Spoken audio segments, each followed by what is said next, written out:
My mom banned my 8-year-old from her birthday party, saying, "Don't bring Tyler. Cassie's bringing important people, and we can't have him running around causing problems." I paid for that party. Time to show them what family looks like without me. I stared at that text message for a full minute, sitting in my corner office overlooking downtown Seattle. My 8-year-old son wasn't welcome at his grandmother's birthday party because he might embarrass them in front of some business contact my sister was trying to impress. The same grandmother whose $2,500 party I was funding, whose $1,100 monthly rent I covered, whose entire lifestyle depended on my generosity. What Mom and Cassie didn't realize was that they'd just picked a fight with someone who had resources they couldn't imagine. I'm Sam, 34, senior project manager at one of Seattle's largest construction companies. I oversee million-dollar commercial builds and pull in $285,000 annually. More importantly, I've spent 18 years clawing my way up from delivering pizzas in high school to running projects that reshape city skylines. When someone threatens my family, I don't get emotional. I get strategic. The irony was perfect. Tyler had spent 2 weeks working on an elaborate birthday card covered in glitter, writing, "Happy birthday, Grandma. I love you," in his careful 8-year-old handwriting. Meanwhile, I'd been planning to bring him early to help set up, teach him about family responsibility. Instead, I was learning that blood relatives who drained $73,000 from my accounts over 3 years considered my son an inconvenience. I called Mom immediately. Straight to voicemail. Called again. Voicemail. By the third attempt, I wasn't angry anymore. I was calculating. That's when I called Danny, my business partner and best friend, who runs a successful furniture resale operation. This short, energetic guy from Brooklyn has connections everywhere and zero filter, which was about to become very important. "Dude, you're not going to believe this," I said, reading him the text. Silence for 10 seconds. Then, "Are you kidding me? She banned your kid from her birthday party? Bro, this is it. You remember what I told you about my cousin? You got 2 choices. Be a doormat for life or teach these people a lesson, and lucky for you, I got ideas." That conversation was the moment I decided to stop being a pushover and start being strategic. See, what Mom and Cassie never understood was the scope of my actual position. They saw me as their personal ATM, the successful son and brother who'd always bail them out. They had no idea I'd built a professional network of lawyers, forensic accountants, and investigators through my construction work. When you oversee million-dollar projects, you develop relationships with people who specialize in contracts, asset protection, and financial analysis. More importantly, Danny had been tracking every dollar I'd spent on them in his little notebook for 3 years. "Trust me," Danny had said months ago, "you're going to want these numbers later." He was right. Over 3 years, I'd given them $73,000, not counting gifts, dinners, and smaller expenses. Money that should have gone toward Tyler's college fund. Mom's 2019 Honda Accord totaled $28,000. Cassie's tuition payments were $8,000 per semester for 4 semesters, totaling $32,000. Mom's furniture, appliances, and electronics cost another $13,000.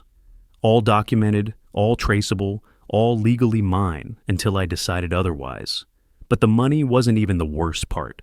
Mom and Cassie treated my wife Emma and Tyler like obstacles to getting more money out of me. Mom would make comments about how Emma was expensive or how Tyler was spoiled because we took him to nice restaurants with my father-in-law, William. William, who'd moved in with us after my mother-in-law passed, was honestly the dad I wish I'd had growing up. He was teaching Tyler manners and responsibility, something my own family couldn't be bothered with. I drove straight to Mom's apartment, the one where I covered $1,200 of her $20,100 monthly rent, because her department store job didn't pay enough.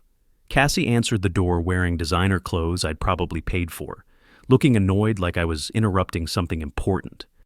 "Oh, hey Sam, what are you doing here?" Mom came out looking flustered.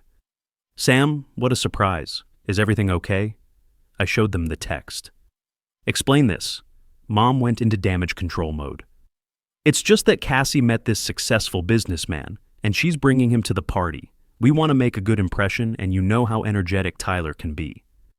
He's 8 years old. What exactly do you think he's going to do?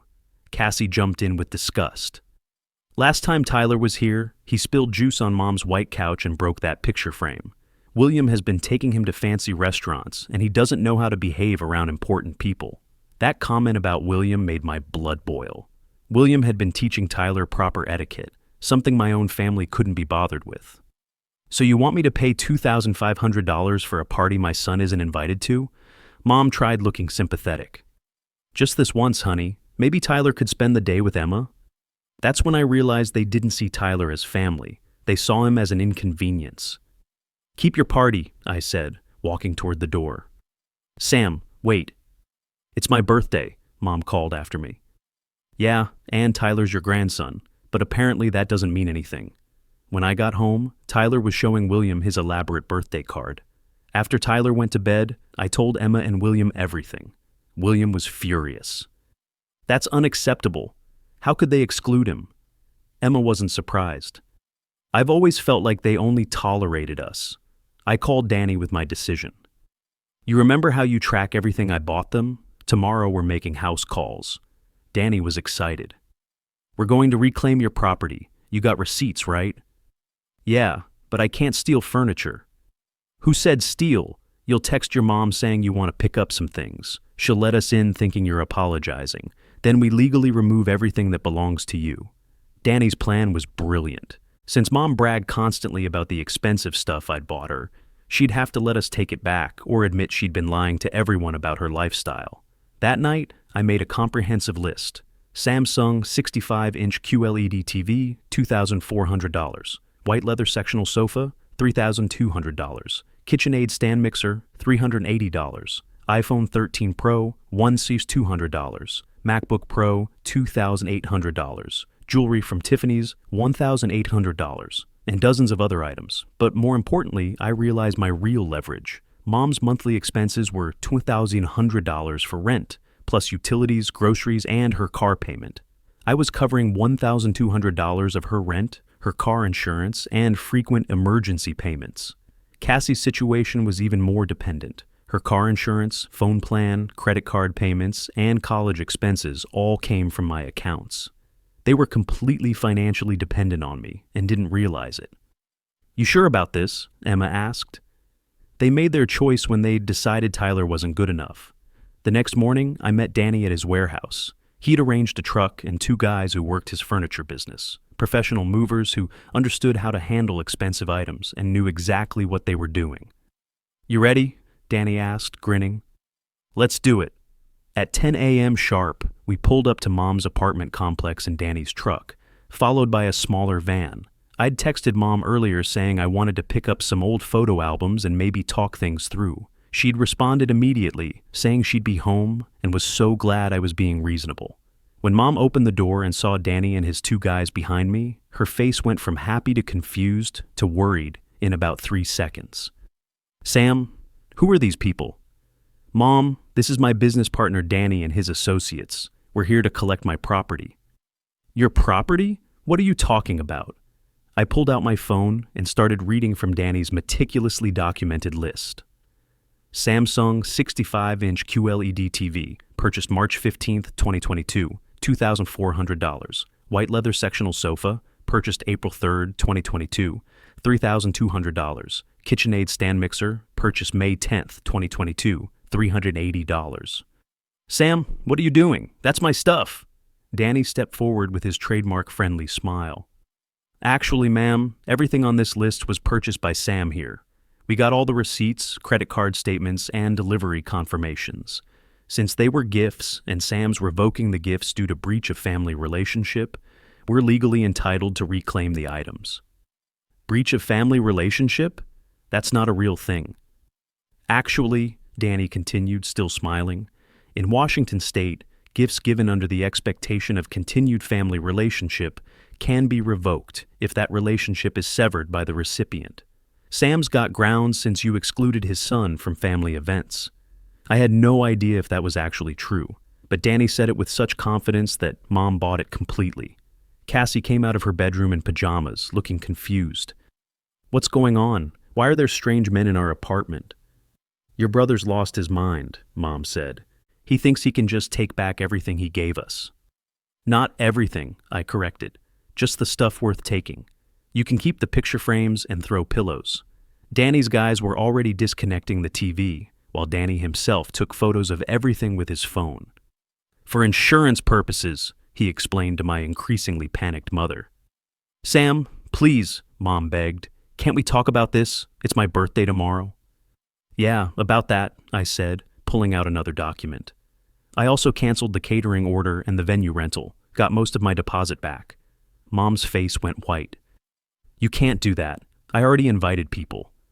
Should have thought about that before you uninvited my son. Cassie was getting hysterical. Sam, this is insane. You can't just take our stuff. Your stuff? Danny laughed. Princess, your brother's been paying for everything in this apartment for 3 years. What exactly do you think you own here? While his guys loaded the TV into the truck, Danny made a show of examining the Honda Accord through the window. Nice car, he said loudly. What year is this Honda? 2019, Cassie said proudly. It's mine. Really? Because according to the registration Sam showed me, it's in his name. Insurance too. Danny pulled out his phone. I got a buddy who runs a towing company. He could be here in 20 minutes. That's when Cassie started crying. Mom, do something. He can't take my car. But Mom was too busy watching her TV disappear out the front door to help. Sam, please, I'm sorry about Tyler. Can't we work this out? Work what out? You made it clear that Tyler isn't welcome in this family, so now you get to see what this family looks like without me in it. The whole operation took about 45 minutes. TV, couch, kitchen appliances, even the expensive bedding I'd bought for Mom's room. Danny's guys were efficient and professional, treating everything like a normal furniture pickup. The car was the final touch. Danny's towing friend showed up right on schedule and loaded the Honda onto his flatbed truck. Cassie was sobbing in the doorway, still in her pajamas, begging me not to do this. How am I supposed to get to work? Same way everyone else does, I said. Bus, Uber, or walk. As we loaded the last items, Danny made sure to give Mom his business card. Ma'am, if you're interested in purchasing any of these items back, my resale business offers very competitive prices. Cash only, though. The look on Mom's face was priceless. She'd gone from confused to angry to panicked to completely defeated in less than an hour. But we weren't done yet. After we drove away, I called my bank and canceled all the automatic payments for Cassie's bills. Car insurance, phone, credit cards, everything. Then I called the apartment complex and informed them that I would no longer be responsible for any portion of rent starting immediately. Danny was grinning like a maniac as we drove to his warehouse. Bro, did you see your mom's face when we took the couch? I thought she was going to have a heart attack. This is just the beginning, I told him. Phase 2 starts tonight. That evening, I got a barrage of texts from both Mom and Cassie.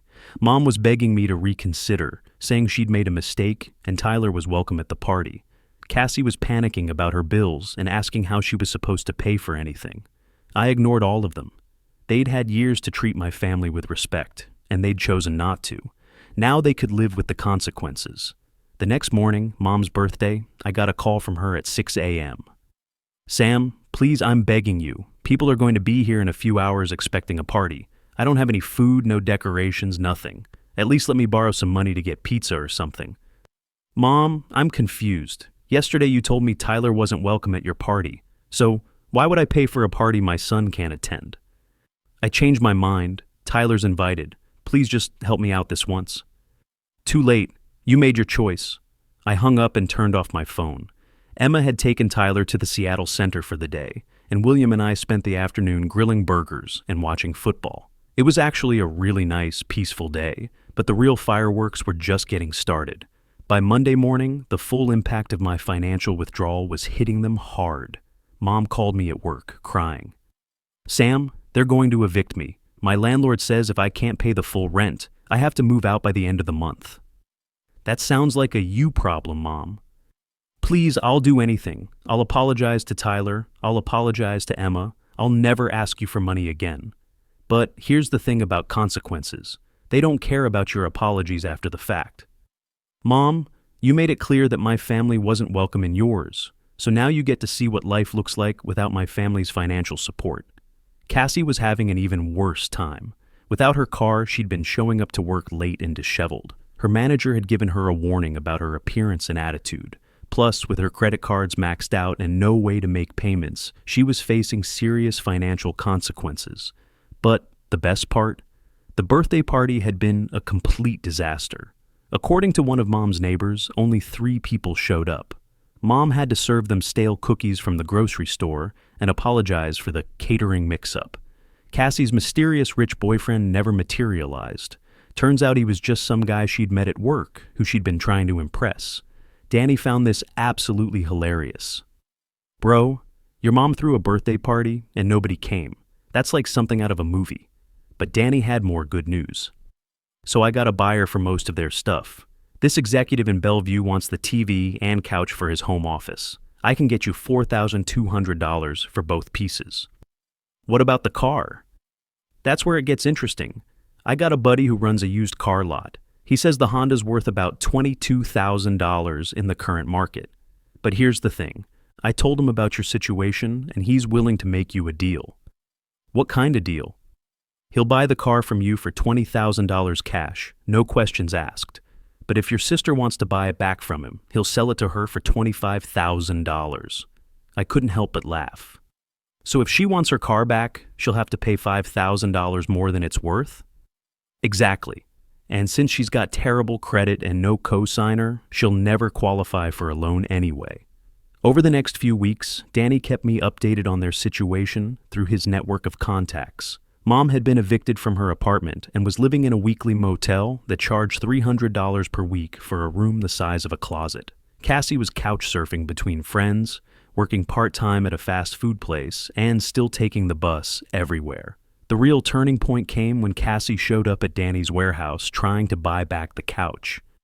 "Dead serious," Danny told me, laughing. She walks in with like $200 in crumpled bills and asks if she can make payments on the couch. When I told her it was $3,200, she started crying and asked if I'd take $50 a month. At $50 a month, it would take her over 5 years to pay off a used couch.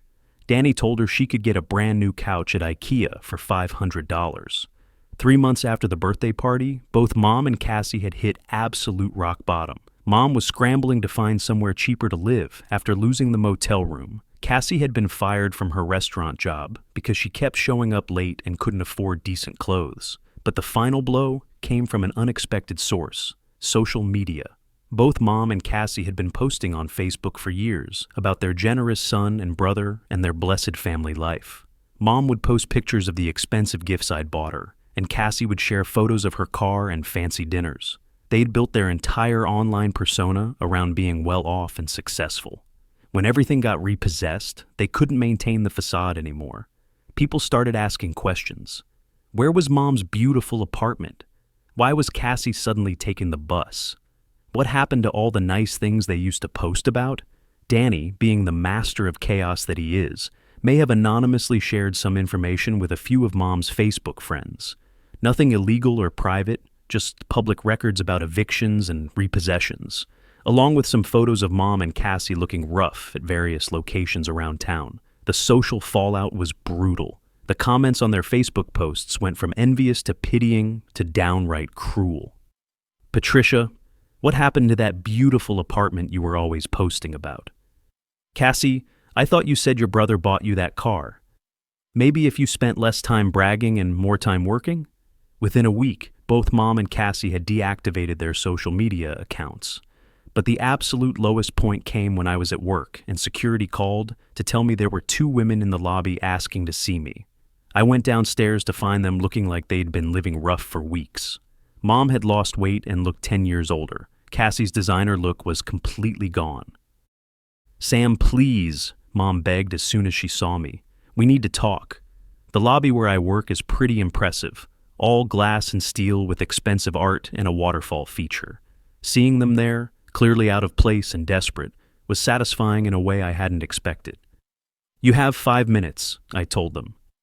"We're sorry," Cassie said immediately. "We're both really sorry about the birthday party. We made a huge mistake." "We want Tyler at the next family gathering," Mom added. He's welcome anywhere, anytime. What family gathering would that be? You don't have a place to live and Cassie's unemployed. What exactly are you gathering for? Mom started crying again. Sam, we've lost everything. The apartment, the car, our jobs. We're homeless. That sounds like a series of poor decisions on your part. Please, Cassie begged. We'll do anything. We'll apologize to Tyler and Emma. We'll be the best grandmother and aunt ever. Just please help us. I looked at these two women who had raised me, who I'd loved and supported for years, who had thrown it all away because they thought my 8-year-old son wasn't good enough for their precious birthday party. You know what I find interesting? 3 months ago, Tyler wasn't welcome at a birthday party. But now that you need money, suddenly he's welcome anywhere, anytime. Funny how that works. We made a mistake, Mom cried. No, you made a choice. You chose to prioritize appearances over family. You chose to exclude an innocent child because you were embarrassed by him. And now you're living with the consequences of that choice. Security was starting to take notice of the commotion. I could see them moving closer, ready to intervene if necessary. Here's what's going to happen, I told them. You're going to leave this building and never come back. You're going to stop calling me, stop texting me, and stop showing up at my house. You made it clear that my family wasn't good enough for yours, so now you get to live without us. Sam, please, Mom grabbed my arm. I'm begging you. We have nowhere else to go. You should have thought about that before you decided my son was an embarrassment. I pulled away from her and walked toward the elevators. As the doors closed, I could hear them both crying in the lobby. 8 months after the birthday party, I was at Tyler's soccer game when my phone rang. Unknown number. Hello, Sam. It's Mom. The irony was beautiful. 8 months ago, they thought they were too good for my family. Now they were calling me from rock bottom, begging for help. What do you want? We need help, both of us. We're in real trouble. Cassie's been arrested DUI. She needs bail money and a lawyer, and I might lose my job. I missed too many days because I've been sick and I can't afford to see a doctor. How much? I asked, just to hear her say it. The bail is $2,500 and her lawyer wants $5,000 up front. And I need maybe another $2,000 for medical bills and to catch up on rent. So you need $9,500. Sam, please, I know we messed up. I know we hurt Tyler and Emma and you, but we're family. We're blood. I watched Tyler celebrate with his teammates after scoring another goal. William was cheering from the sidelines, and Emma was taking pictures. My real family, the people who actually loved and supported each other. You know what, Mom? You're right. We are blood, but that doesn't mean anything if you don't act like family. We'll do anything. We'll apologize to everyone. We'll make it up to Tyler. Really? What would you do for Tyler? Anything. I'll be the best grandmother ever. I'll take him places, buy him things, spend time with him. With what money? You're broke. You don't have a car. You live in government housing and work at a discount grocery store. What exactly can you offer my son? There was silence on the other end. Here's what I find interesting, I continued. 8 months ago, you thought Tyler wasn't good enough to attend a birthday party. You were embarrassed by him. You thought he would ruin your precious image, but now that you need money, suddenly you want to be the best grandmother ever. Let me ask you something, Mom. If I gave you this money and next month Cassie met some rich guy who didn't like kids, would Tyler suddenly be uninvited from family events again? No, never, I swear. But you swore you loved him before too, and that didn't stop you from excluding him when it was convenient. I could hear her crying on the other end of the line. You know what the difference is between you and William? William shows up for Tyler every single day. He drives him to school, helps with homework, teaches him how to be a good man. He doesn't do it because he wants something in return. He does it because he loves Tyler unconditionally. I love Tyler too. No, you love the idea of Tyler when it's convenient for you, when he can help you get what you want from me. But when he's inconvenient, when he might embarrass you in front of people you're trying to impress, suddenly he's not welcome. Here's what's going to happen, I said, my voice getting harder. Cassie's going to sit in jail until she figures out how to handle her own problems. You're going to deal with your medical bills and rent like every other adult in America, and both of you are going to live with the consequences of your choices. Sam, we'll end up on the streets. We could die. You should have thought about that before you decided my son wasn't good enough for your family. I hung up and blocked the number. Tyler ran over to me, sweaty and grinning from his game. "Dad, did you see my goals?" "I saw every one, buddy. You're getting really good." William came over and ruffled Tyler's hair. "This kid's going to be playing varsity in high school at this rate." Emma joined us, smiling. "So, ice cream to celebrate?" "Yeah," Tyler cheered. As we walked to the car, I realized something important. This right here, right now, this was what family actually looked like. Not blood relatives who only showed up when they needed something, but people who chose to love and support each other every single day. 2 weeks later, Danny called with one final update. "Dude, you're going to love this. So Cassie's out of jail. Apparently some guy she used to date bailed her out, probably hoping to get lucky. But here's the kicker. She's working at the same discount grocery store as your mom now. Both of them, same store, same minimum wage job, riding the same bus to work every day. And according to my source who shops there, they barely speak to each other. Customers have complained about them arguing during their shifts." I couldn't help but laugh. They're stuck with each other. The best part? Word around town is that they're both telling anyone who will listen that their ungrateful son and brother abandoned them in their time of need. But people remember the birthday party story. Everyone knows what really happened. That was 18 months ago. Mom and Cassie are still working at the same grocery store, still barely speaking to each other, still living paycheck to paycheck. Danny occasionally updates me.